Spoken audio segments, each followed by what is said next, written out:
The loan they never expected. I've been grinding since I was 15.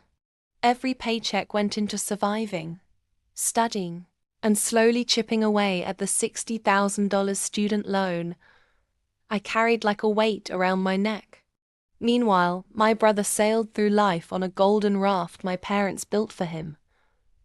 His tuition paid in full, a shiny new car handed over at graduation, and endless excuses for every mistake he made.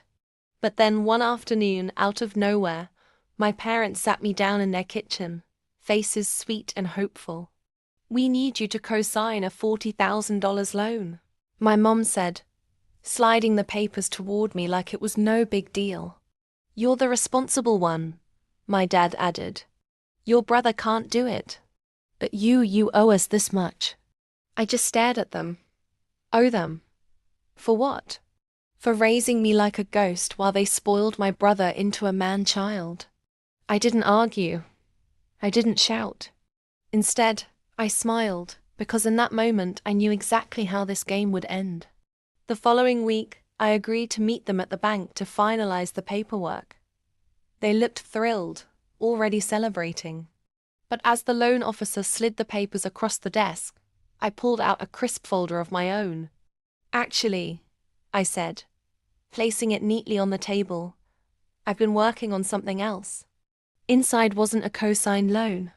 It was proof bank statements, tax records, every digital trail showing how much money they had funneled into my brother over the years, while giving me nothing. I had gone further too, pulling up every expense that could be classified as gifts or non-essential support. The loan officer blinked in confusion. My parents froze. My brother paled. "See, I've spoken to my attorney," I continued, voice calm but sharp as glass. "And if you pressure me to take on your debt, I'll be forced to pursue reimbursement for the years of financial neglect I endured compared to the full sponsorship my brother received. Equal treatment is the law in cases like this, isn't it?" The officer nodded slowly, uncomfortable but intrigued. My parents sputtered, tried to laugh it off. But I wasn't done. I worked my way out of 60 grand of debt by myself. "I will never sign up for yours.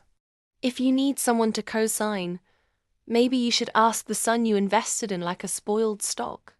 And then came the twist.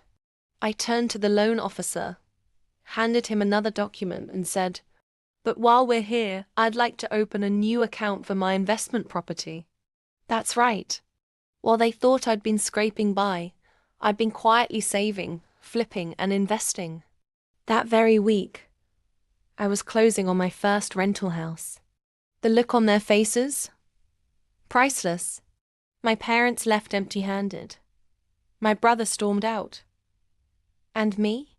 I walked out not just debt-free, but a landlord in the making.